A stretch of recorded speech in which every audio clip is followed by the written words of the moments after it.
Hello dear student, welcome to my YouTube channel पीकेपी।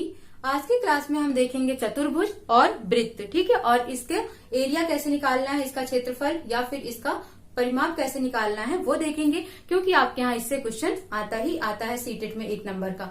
तो देखते हैं क्या देखेंगे आज। चतुर्भुज, ठीक है। चतुर्भुज का मतलब जिसकी क्या हो, 4 भुजाएं हों। 4 भुजाएं का मतलब 4 कोण भी होंगे और चारों अंतः कोणों का योग कितना होगा, अंतः कोणों का योग कितना होगा, 360 होगा, 360 डिग्री। ठीक है। चतुर्भुज का मतलब क्या होता है, इंग्लिश में समझ लो, क्वाड्रिलैटरल। क्वाड्रिलैटरल, ठीक है। Have 4 side, have 4 angle and sum of 4 internal angle is equal to 360 degree. तो इतना पॉइंट याद रखना है किसके बारे में, क्वाड्रिलैटरल। अब 4 भुजाएं हो सकती हैं, तो हो सकता है कि चारों भुजाएं इक्वल हो, कुछ ऐसे हो सकता है, कुछ ऐसे भी बनी हो सकता है कि ये ऐसे भी बन सकती है, ठीक है, या फिर आप कहोगे ये ऐसे भी बन सकती है। ठीक है। तो इस आकृति को ही क्या कहते हैं, चतुर्भुज कहते हैं, क्योंकि सब में क्या है, 4-4 भुजाएं हैं। लेकिन अब सबके नाम अलग अलग हैं। इनका नाम क्या है, वर्ग। क्या है, वर्ग, जिसको बोलते हैं स्क्वायर। इसका नाम क्या है, समांतर चतुर्भुज, जिसको इंग्लिश में बोलते हैं पैरेललोग्राम। पैरेललोग्राम, ठीक है। ये क्या है आपका, समलंब चतुर्भुज। समलंब चतुर्भुज, जिसको क्या बोलते हैं, जिसको क्या बोलते हैं, ट्रेपेजियम। ट्रेपेजियम, ठीक है। ये क्या हो गया आपका, आयत, जिसको आप क्या बोलते हो, रेक्टेंगल। ठीक है। एक और होता है, इसको क्या बोलते हैं, समचतुर्भुज। इंग्लिश में क्या बोलते हैं, रोम्बस। ठीक है।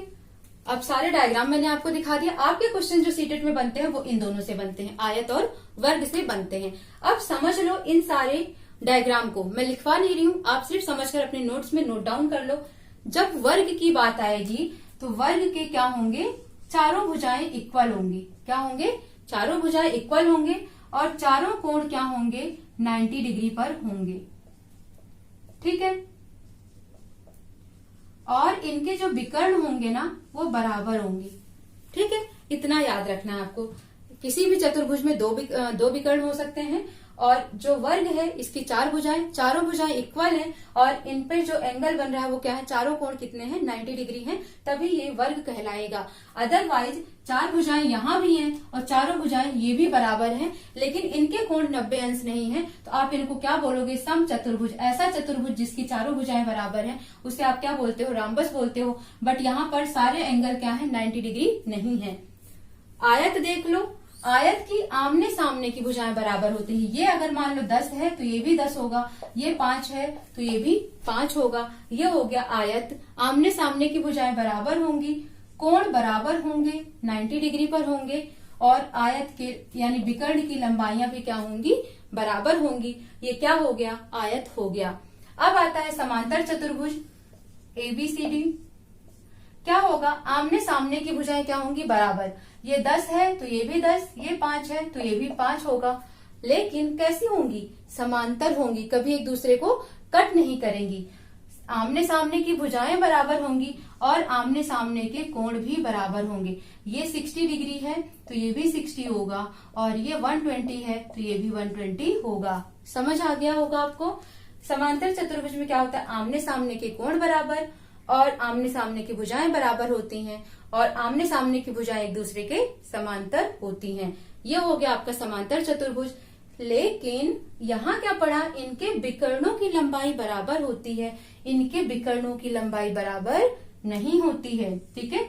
ये जो विकर्ण है AC और BD बराबर नहीं होते हैं, तो क्या लिखोगे, AC not equal to BD। ठीक है, AC not equal to BD। और क्या लिखोगे इसमें, ये जो विकर्ण कट कर रहे हैं एक दूसरे को, वो 90 डिग्री पर कट करते हैं। ठीक है, किस पर, 90 डिग्री पर कट करते हैं। मेन इंपॉर्टेंट प्रॉपर्टी है समांतर चतुर्भुज की। तो समांतर चतुर्भुज की 4 प्रॉपर्टी आपको देखनी है।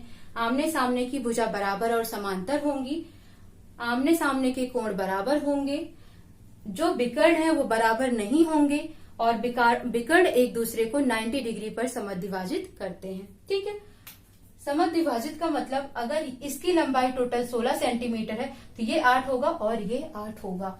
समांतर चतुर्भुज आपको समझ आ गया होगा। ठीक है, अब आप बात आती है समलंब चतुर्भुज की।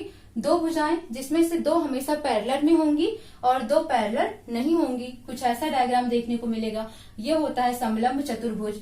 ये है इसकी हाइट h मान लेते हैं, और अगर इसका क्षेत्रफल पूछे तो क्षेत्रफल क्या होगा। मान लो ये L1 भुजा हो गई, ये L2 भुजा हो गई, तो इसका जो क्षेत्रफल होता है वो होता है 1/2। दोनों भुजाओं की लंबाइयों को क्या करो, प्लस कर दो, गुणे जो भी ऊंचाई दी हुई है, ये हाइट दी हुई है, उसको कर दो। तो L1 plus L2 into h, इसका क्या करना है आपको, हाफ कर देना है। क्या मिल जाएगा, क्षेत्रफल किसका, समलंब चतुर्भुज का। इतना याद करना है आपको समलंब चतुर्भुज के बारे में, इसके डायग्राम के बारे में। ठीक है, नेक्स्ट आता है आपका रोम्बस, जिसकी चारों भुजाएं इक्वल हो लेकिन 90 डिग्री ना हो। अब आपका जो क्वेश्चन बनता है वो बनता है वर्ग और आयत से, इसलिए हम इसको अच्छे से डिस्कस करेंगे। तो वर्ग की प्रॉपर्टी देखो, सारी भुजाएं क्या होंगी, सभी भुजाएं बराबर होंगी, सभी कोण 90 डिग्री पर होंगे। मान लो ये ABCD है, क्या है ABCD, यानी कि आप क्या बोलोगे, AB बराबर BC बराबर CD बराबर DA। किसके बराबर मान लेते हैं, A के बराबर मान लो, इसे A है। ठीक है, सभी कोण कितने होंगे, 90 डिग्री। तो मैंने क्या बोला, जो ये विकर्ण है AC और BD, जो AC और BD, ये क्या होंगे, बराबर होंगे। विकर्ण क्या होंगे, बराबर होंगे। ठीक है, ये प्रॉपर्टी याद रखनी है। और क्या याद रखना, अगर परिमाप की बात की जाए, किसकी बात हो रही है, अब आपकी परिमाप की बात हो रही है। परिमाप, तो परिमाप मैंने क्या बताया, भुजाओं का योग, जितनी भी भुजाएं सबको जोड़ दो, A प्लस A, चारों भुजाओं को जोड़ दो, कितना आ गया, 4A। इसीलिए परिमाप जो होता है वर्ग का, उसको कहा जाता है 4 गुणे भुजा, यानी कि 4 इंटू साइड बोला जाता है। किसका परिमाप, स्क्वायर का परिमाप। ठीक है, परिमाप याद रखना है, क्षेत्रफल याद रखना है, भुजा गुणे भुजा। इसके क्षेत्रफल में इतना याद रखना, चाहे इसका क्षेत्रफल हो चाहे इसका क्षेत्रफल हो, लंबाई गुणे चौड़ाई होगी। ठीक है, तो लंबाई क्या है, ये हो गई, चौड़ाई क्या हो गई, ये हो गई। तो ये लंबाई ये चौड़ाई दोनों का गुणा करो, A इंटू A, भुजा इंटू भुजा।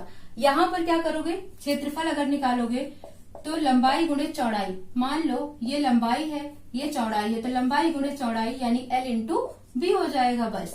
ठीक है, इतना सा ही फर्क है। गुणा यहाँ भी 2 भुजाओं का हो रहा है, यहाँ भी हो रहा है, बस इतना याद रखना है। ये हो गया क्षेत्रफल।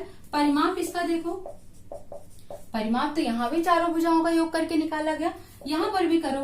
तो ये L है तो ये भी क्या होगा L, ये B है तो ये भी क्या होगा B, यानी कि L कितनी बार, 2 बार, B कितनी बार, 2 बार, तो 2 कॉमन कर लो, तो L प्लस B यानी 2 गुणे लंबाई प्लस चौड़ाई, लेंथ प्लस ब्रेथ इंटू 2। ठीक है, तो ये क्या हो जाएगा, आयत का परिमाप, ये आयत का क्षेत्रफल, ये वर्ग का क्षेत्रफल, ये वर्ग का परिमाप।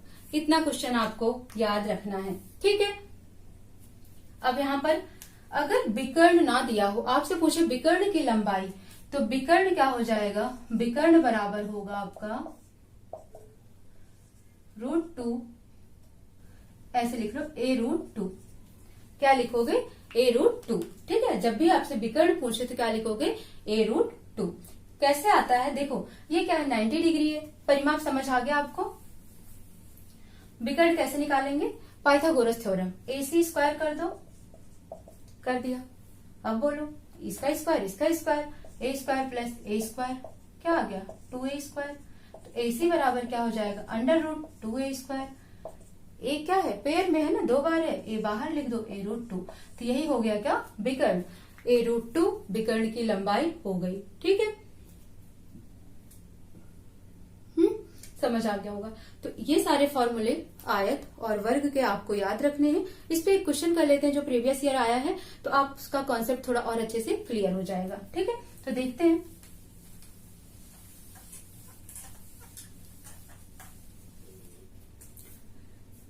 ठीक है, तो ये आपके सामने दो क्वेश्चन है, इनको हम करके देखते हैं, और ये दोनों ही आपके प्रीवियस ईयर आए हुए क्वेश्चन है। तो करते हैं इन क्वेश्चंस को। पहला क्वेश्चन है आपका, किसी आयत की लंबाई 80 सेंटीमीटर परिमाप वाले एक वर्ग की भुजा की 2 गुनी है। ठीक है, क्या कह रहा है, जो आयत की लंबाई है, इधर आप बना लो आयत और इधर आप कर लो क्या, वर्ग। कह रहा है जो आयत की लंबाई है, इसकी बात कर रहा है, जो आयत की लंबाई है 80 सेंटीमीटर वाले आयत वर्ग का परिमाप दे रखा है। ठीक है, तो 80 सेंटीमीटर क्या है, परिमाप है, तो वर्ग का परिमाप क्या होता है, 4 गुणे भुजा होता है। तो भुजा से 4 से कट कर दो, कितना आ जाएगा, 20। यानी कि जो भुजा आ गई वर्ग की वो कितनी हो गई, 20 सेंटीमीटर हो गई। अब इसका क्षेत्रफल निकालना है तो निकाल सकते हो, 20 गुणे 20 कितना हो गया, 400 सेंटीमीटर स्क्वायर। किसकी बात हो गई, ये तो वर्ग की बात हो गई। अब कह रहा है आयत की लंबाई 80 सेंटीमीटर परिमाप वाले एक वर्ग की भुजा का 2 गुना है। यानी वर्ग की जो भी भुजा होगी, जो भुजा आई है a बराबर, उसका कितना है, 2 गुना है। तो भुजा कितनी आई वर्ग की, 20 सेंटीमीटर आई, इसका 2 गुना यानी कि कितना हो गया, 40 सेंटीमीटर। यदि आयत की चौड़ाई 20 सेंटीमीटर, ये कितना है, चौड़ाई 20 सेंटीमीटर, तो आयत का क्षेत्रफल वर्ग के क्षेत्रफल से कितना अधिक है। अब इसका क्षेत्रफल निकालो। आयत का क्षेत्रफल क्या कहता है, लंबाई गुणे चौड़ाई, इन दोनों को मल्टीप्लाई करो, 4 दूनी 8, 800 सेंटीमीटर स्क्वायर। तो आयत का क्षेत्रफल वर्ग के क्षेत्रफल से कितना अधिक है, ये 400 है, ये 800 है, इसका मतलब कितना अधिक है, 400 अधिक है। तो आपका ऑप्शन कौन सा करेक्ट हो जाएगा, पहला ऑप्शन करेक्ट हो जाएगा। ठीक है, बहुत ही इजी सा क्वेश्चन है। बस यहाँ परिमाप देखो, आयत और वर्ग एक साथ मिलाकर आ जाता है, खासकर आपके एग्जाम में तो आता ही रहता है। तो ऐसे ही इसको अच्छे से ध्यान रखना है। दूसरा क्वेश्चन कह रहा है 30 सेंटीमीटर भुजा वाले वर्ग का क्षेत्रफल, यानी कि जो ये वर्ग है इसका भुजा कितना है, 30 है, तो इसका क्षेत्रफल निकालो, कितना आ जाएगा, 30 गुणे 30 यानी कि 900 सेंटीमीटर स्क्वायर आएगा, सेंटीमीटर में दिया है। 30 सेंटीमीटर भुजा वाले वर्ग का क्षेत्रफल 4.5 मीटर गुणे 0.2 मीटर आयत के क्षेत्रफल के समान है या नहीं, ये कथन सही है या गलत, ये बताना है। आयत है ये, आयत का क्षेत्रफल क्या कहता है, लंबाई गुणे चौड़ाई, लेकिन ये सेंटीमीटर में है, ये मीटर में है। अब क्या करो, इसको भी सेंटीमीटर में बदलो, तो आपको पता होगा 1 मीटर बराबर 100 सेंटीमीटर के होता है। 1 मीटर किसके बराबर होता है, 100 सेंटीमीटर के। तो इसमें क्या करो, 100 से गुणा कर दो। जब इसको 100 से गुणा करोगे तो ये हो जाएगा 4.5 गुणे 100, ये हो जाएगा किसके, 450 सेंटीमीटर के। ठीक है, और यहाँ पर जब 100 से गुणा करोगे तो ये हो जाएगा किसके, 20 सेंटीमीटर के हो जाएगा। ठीक है, ये किसके हो गया, 450 के, और ये 20 मीटर के। अब दोनों का गुणा कर दो, कितना हो जाएगा, 45 दूना 90, 90 और 2 जीरो है तो 2 जीरो लगा दो, कितने आ गए, 9000 सेंटीमीटर स्क्वायर आ गया। तो क्या ये कथन सही है या गलत, ये बताना था। तो आप क्या कहोगे, ये दोनों एक दूसरे के बराबर नहीं है, इसका मतलब ये कथन कैसा है, गलत है। ठीक है, तो आपको इस तरीके के भी क्वेश्चन देखने को मिल जाते हैं। और कुछ, ठीक है, नेक्स्ट क्वेश्चन आपको क्या कहता है, 10 सेंटीमीटर भुजा वाले वर्ग का क्षेत्रफल किसके बराबर है, 100 सेंटीमीटर लंबाई और 0.1 मीटर चौड़ाई वाले आयत के क्षेत्रफल के बराबर है या नहीं, ये कथन सही है या गलत, ये बताना है। यानी कि एक वर्ग है जिसकी लंबाई कितनी है, 10 10 10, तो इसका क्षेत्रफल क्या हो जाएगा, 10 गुणे 10 यानी कि कितना हो गया, 100। देख लो कितने में है ये, सेंटीमीटर में, तो यूनिट क्या लिखोगे, सेंटीमीटर स्क्वायर। इसी यूनिट का ही खेल है इसमें, इसीलिए ये सही और गलत पूछता है। ठीक है, यहाँ क्या है, 100 सेंटीमीटर और ये क्या है, 0.1 मीटर। तो इसको क्या करो, पहले 100 से मल्टीप्लाई करके सेंटीमीटर में कन्वर्ट करो। तो जब 100 से गुणा करोगे तो क्या आ जाएगा, 1 सेंटीमीटर। 100 सेंटीमीटर गुणे 1 सेंटीमीटर तो कितना आ गया 100 सेंटीमीटर स्क्वायर। अब क्या देखो यहाँ पर बोल रहा था बराबर है या नहीं, इधर भी 100 सेंटीमीटर इधर भी, दैट मीन्स ये बराबर है, तो ये कथन कैसा है, सही है। ठीक है, तो आपको एक इस टाइप का क्वेश्चन देखने को मिलता है और एक क्षेत्रफल जो डायरेक्ट निकालने वाला दे देता है उस तरीके का दे देता है। 2019 में कैसा दिया था आपको, एक ऐसे वर्ग दे दिया था, ठीक है, और सारे के इक्वल पार्ट थे और पूछ लिया था इसमें कितने वर्ग बनेंगे, अगर 1-1 सेंटीमीटर की भुजा है तो वर्ग का क्षेत्रफल क्या आएगा, संपूर्ण वर्ग का क्षेत्रफल क्या आएगा, कुछ इस टाइप का क्वेश्चन था। तो जब हम प्रीवियस ईयर क्वेश्चन सीरीज आपकी स्टार्ट करेंगे तो उसमें सारे क्वेश्चंस करके दिखा देंगे। ठीक है, अब मिलते हैं नेक्स्ट क्लास में, तब तक आप जितना भी ज्योमेट्री के क्वेश्चंस कराए गए आप उन्हें करिए। ठीक है, कोई डाउट आता है तो आप कमेंट में छोड़िए। ठीक है, मिलते हैं नेक्स्ट क्लास में। Thank you so much.